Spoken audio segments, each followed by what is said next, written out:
એ સ્વયંભૂ છે ને ભાઈ? સ્વયંભૂ છે. અહીંયા જે દાદાની પંચમુખી મૂર્તિ છે સ્વયંભૂ મૂર્તિ પ્રગટ થયેલી છે ને સ્વયંભૂ પંચમુખી મૂર્તિ છે. અકડામુખી હનુમાન કહેવાય. તો બાપુ તમે સૌથી પહેલા તમારું નામ બતાવજો મને.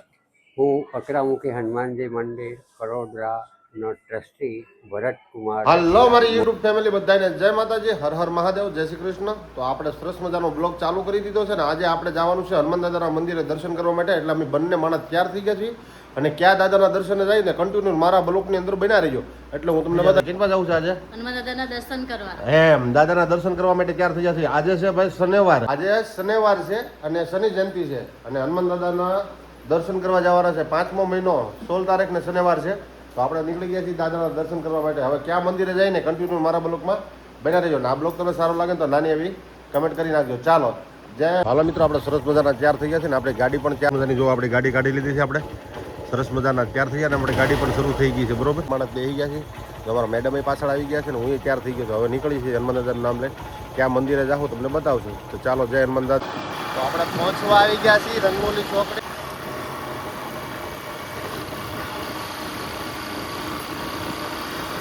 હાલ આપણે પહોંચવા આવી ગયા છીએ રંગોલી ચોકડી ભાઈ. બરોબર, તો આ રંગોલી ચોકડી વાળો રોડ છે. અમારે ગોથણથી નીકળવાનું એટલે સીધું રંગોલી. બંને માણસ ગાડી લઈને તૈયાર થઈ ગયા છે ને હવે જાય છે દાદાના મંદિરે. કન્ટિન્યુઅસ બનાવી રહ્યો ક્યાં મંદિરે જાય ને એ બતાવીશું તમને. જો રંગોલી ચોકડી છે સરસ મજાનું ને આપણે ચોકડીએ ઊભા રહી ગયા છીએ. જોઈ લેજો.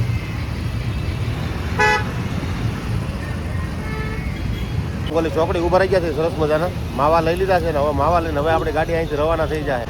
હવે આપણે છે ને ભાઈ એક્સપ્રેસ ઉપર ચડી જવાનું છે. આવી ગયું છે કામરેજ અને કામરેજથી આપણે હવે છે ને વડોદરા હાઈવે પકડવાનો છે. બરોબર, મજાનો કામરેજ રોડ આવી ગયો છે ને રોડથી આપણે છે ને આગળ જઈએ.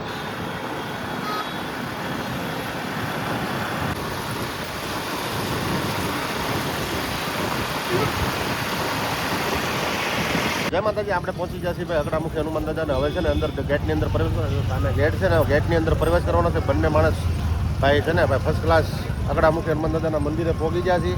હવે આ મંદિરે આપણે પહેલી વાર જ આવ્યા છીએ. આપણને કાંઈ ખબર નથી અંદર પ્રવેશ કરાવવું કેમ કે જો આ મંદિર છે ને આ મંદિરનું લુક છે. હવે અંદર જઈએ પછી ખબર પડે. લઈ લીધું ને દાદાનું શ્રીફળ લેવું. શરીફળ લીધું, લીંબુ મરચા લીધા, તેલ લીધું, પ્રસાદ. ભાઈ જો આપણે દાદાને ચડાવવા માટે તેલ લઈ લીધું છે મસ્ત મસ્ત. ચડાવવા માટે તેલ લઈ લીધું છે મસ્ત. શ્રીફળ લઈ લીધું છે મસ્ત. હવે દાદા ભાઈ જો મંદિરની અંદર ભીડ તો બહુ જ છે. જોઈ લીધું બહુ ભીડ છે ભાઈ મંદિરની અંદર. દાદાનું મંદિર છે, ભીડ છે આ રીતે.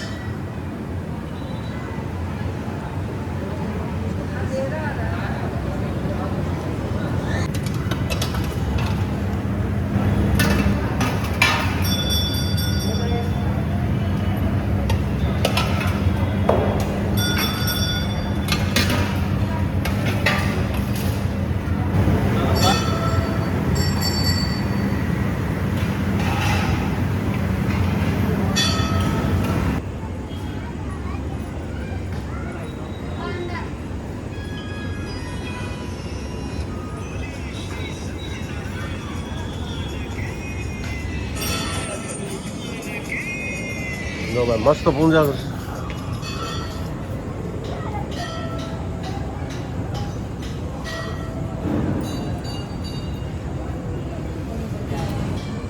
ઉતાર ઉતાર ઉતાર ઉતાર 2 મિનિટ.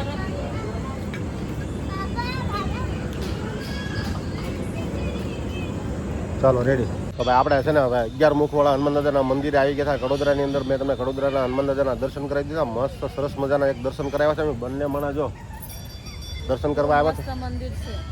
કેવું મંદિર છે? જોયું હોય ને તો અહીંયા દર્શન કરવા આવજો. કેવી લાગે? દર્શન કરવાની મજા આવે ને? મજા આવે. કેટલા મુખ છે હનુમાન દાદાને? 11 મુખવાળા હનુમાન દાદા છે અહીંયા.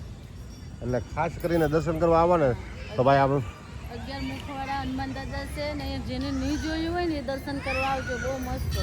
એકવાર આ મંદિરની જરૂર ને જરૂર વિઝિટ કરજો ભાઈ. મંદિરે દર્શન કર્યા જેવું છે ને. પબ્લિક જે માણા એનું કામ થઈ જાય ને દીવા માને ને એની મનોકામના પૂરી થાય છે. અહીંયા ભાઈ છે ને ખાલી એના છે ને તેલ ચડાવવાનું, તેલના દીવા કરવાના. આવી એના છે ને અહીંની માનવતા છે અને શાસ્ત્રના નિયમ પ્રમાણે જો દીવા કરો ને એટલે તમારી કાંઈ પણ મનોકામના હોય પૂરી થઈ જાય. એટલે અહીંયા આવીને આ રીતે બરોબર તમારી કાંઈ પણ મનોકામના હોય ને પૂરી થાય એટલે આ રીતે જો અહીંયા બધા પગે લાગવા દર્શન કરવા આવે ને એ આ રીતે ખાલી એના મનોકામના હોય તમારી, એટલે ખાસ કરીને એકવાર આ મંદિરની જરૂર ને જરૂર વિઝિટ કરજો. બહુ મસ્ત છે મંદિર, બરોબર. તો છે ને બધા એ તું એક પ્રદક્ષિણા કરી નાખ, હાલ બાદ મેળા આમ સીધે સીધી આવ, બરોબર.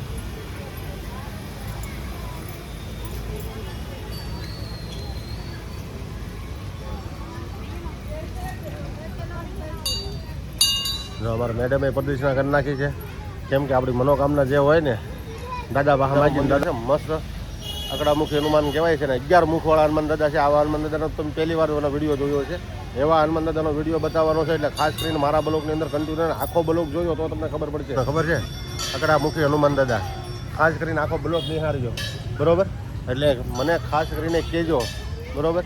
આ ખાલી ઓલું નથી કરવાનું. આ મંદિરનો બહુ ચમત્કાર છે અને આ મંદિર આવેલું છે કડોદરામાં, બરોબર. ઉંભેરથી 1 થી 1.5 કિલોમીટરના અંતરમાં છે. ઉંભેર નજીક જ આવી ગયેલું છે. એટલે ફર્સ્ટ ક્લાસ. મારા વિડીયોમાં જોવો તો તમે લાઈક કોમેન્ટ ને શેર કરી દીજો, બરોબર. તો જય હનુમાન દાદા. તો મોટાભાઈ એક પ્રશ્ન તમને પૂછું છું, આ દાદા મંદિર છે કેટલા મુખ છે દાદાના? પંચમુખી હનુમાન છે. પંચમુખી હનુમાન દાદા છે. આ અકડામુખી હનુમાન દાદા કહેવાય ને? અકળામુખી. હા. ને અહીંયા તમે દર શનિવારે આવું છે. હા. કયું ગામ તમારું વતન? કલ્યાણ પર લીલિયા પાસે. કલ્યાણ પર લીલિયા પાસે. હા. તો ભાઈ દાદાના દર્શન કરવા જરૂર એકવાર વિઝિટ કરજો. જો આ ભાઈ વરાછા ત્યાં દર્શન કરવા આવે છે ને, અમે ઠેઠ ગોઠણ ગામથી સાઈડ બાજુમાં ગોઠણ આવ્યું ત્યાંથી દર્શન કરવા આવ્યા છીએ. અને દાદાનું મંદિર બહુ ભવ્ય અને સુંદર છે. અને અહીંયા જે દાદાની મૂર્તિ છે ને ભાઈ, એ સ્વયંભૂ છે ને ભાઈ? સ્વયંભૂ છે. અહીંયા જે દાદાની પંચમુખી પ્રગટ થયેલી છે ને, સ્વયંભૂ પંચમુખી મૂર્તિ છે. અકડામુખી હનુમાન કહેવાય, કોઈ 11 મુખ કે કોઈ અકડામુખી કે છે. કાયદાસર પંચમુખી હનુમાન દાદા. અહીંનો ઇતિહાસ આપણને જાણ્યો એટલે આપણને ખબર પડી, બરોબર. એટલે બહુ મજા આવી છે, બરોબર. બધા દર્શન કરી નીકળે એને આપણે દરેક પૂછશું. બેન, દર્શન કરીને કેવું લાગ્યું તમને? મજા આવી ને? દાદાના કાકા દાદાના દર્શન કરીને કેવું લાગ્યું? સારું લાગે ને? સારું લાગ્યું ને? ચાલે આવો છો તમે ભાઈ? ચાલે દર્શન કરવા ચાલે આવો? દર શનિવારે આવે. કઈ બાજુથી આવો છો? અહીંયા હરિધામ સોસાયટી. હરિધામ સોસાયટી માં રહો છો. સરસ. બંને માણસ દર્શન કરવા આવ્યા હતા ભાઈ સાથે મળી. તો બાપુ તમે સૌથી પહેલા તમારું નામ બતાવજો મને. હું અકરામુખી હનુમાનજી મંદિર કડોદરાનો ટ્રસ્ટી ભરતકુમાર રતિલાલ મોદી. ભરતકુમાર રતિલાલ મોદી. આ દાદાના મંદિરની ટ્રસ્ટમાં તમે કેટલા સમયથી દાદા જોડાયેલા છો? 1996 થી છું. 1996 થી જોડાયેલા છો. હવે આ દાદાના મંદિરની અંદર દાદાના મુખ કેટલા છે? દાદાના 11 મુખ છે. 11 મુખના નામ અલગ છે. 11 મુખના નામ દાદા તમને મોઢે છે ઇતિહાસમાં? એ લખેલા છે, હું વાંચી. હા, વાંચી બતાવવાની દાદા જરીક કહી દો. આપણે હાસો ઇતિહાસ આપણા બ્લોગની અંદર મૂકવાનો છે ને આખો બ્લોગ જોયો ને જે લોકોને જય શ્રી નામ લખી દીધો ભાઈ ખાસ. પહેલું નામ છે જે સૂર્યનારાયણ ભગવાનની સામે મોટું મુખ છે, પ્રસન્નાત્મા હનુમંતે નમઃ. બરોબર, પહેલું નામ. બીજું નામ છે વાનેશ્વર હનુમંતે નમઃ. હા. ત્રીજું નામ સીતાશોક વિનાશ્ય નમઃ. બરોબર. ચોથું નામ લક્ષ્મણ પ્રાણદાતા હનુમંતે નમઃ. હા. પાંચમું નામ છે અક્ષય કારક હનુમંતે નમઃ. છઠ્ઠું નામ છે કપ્પી નાયક હનુમંતે નમઃ. બરોબર. સાતમું નામ છે અંજલિ પુત્ર હનુમંતે નમઃ. હા. આઠમું નામ છે લંકા વિધાયક હનુમંતે નમઃ. નવમું નામ છે રાક્ષસેન્દ્ર દર્પાહા હનુમંતે નમઃ. 10મું નામ છે દેવેન્દ્ર વંદિત હનુમંતે નમઃ. અને 11મું નામ છે ઉલ્લંઘ્ય હનુમંતે. આપણને 11 મુખના નામ આપ્યા છે. ફર્સ્ટ ક્લાસ દાદાએ ઇતિહાસ કીધો છે ને અહીંયા છે ને ભાઈ 1996 થી દાદાના છે ને ભાઈ દાદાની સેવામાં ટ્રસ્ટ બજાવી રહ્યા છે, સેવા બજાવી રહ્યા છે. તો આ બ્લોક એવો બનશે જબરજસ્ત, એટલે આવો દુનિયામાં કોઈ જોયો નહીં. 11 મુખી હનુમાન દાદાનું મંદિર મેં તો પહેલી વાર દર્શન કર્યા છે. તમે પણ આ બ્લોકમાં દર્શન કરજો અને આ મંદિરની એકવાર જરૂર વિઝિટ કરજો. વિઝિટ કરવાનું કારણ એવું છે કે આવા મંદિરના તમને ત્યાં દર્શન નહીં થાવ. આપણે સાવરકુળ જાઓ કે કદાચ ગલુડી જાઓ કે કાંઈ પણ જગ્યાએ જાઓ તો આવા હનુમાન દાદાના દર્શન તમને નહીં થાય. એટલે ખાસ કરીને મારા બ્લોકની અંદર જે હું આ મંદિરનું નાખું છું, દાદાએ આપણે ઇતિહાસ કીધો છે ને આ છે ને ભાઈ ટ્રસ્ટની ઓફિસ છે આખી. અને આપણે ભરત બાપુ જ આ ટ્રસ્ટનો વહીવટ કરે છે. કાંઈ પણ કામકાજ હોય, કોઈને દાન કરવું હોય તો બાપુનો સંપર્ક સાધવો. એટલે બાપુને સન્મુખ, બાપુ ગમે નાના માણસોને બાપુ સપોર્ટ કરે છે. ને મંદિરનું કામ બહુ, ટ્રસ્ટનું કામ બહુ સારું છે ભાઈ. એટલે ફર્સ્ટ ક્લાસ. બાપુ ભરત બાપુ, બીજું મંદિર વિશે આપણે કઈ તમને ઘટનાની જાણકારી, કોઈને પરસા બરસા દાદા? અમારે ત્યાં અત્યારે દર શનિવારે ધજા ચડે છે. અને એવી ધજા મને નાખતું કોઈ ચડાવતું અનોખી રીતે ચડે છે.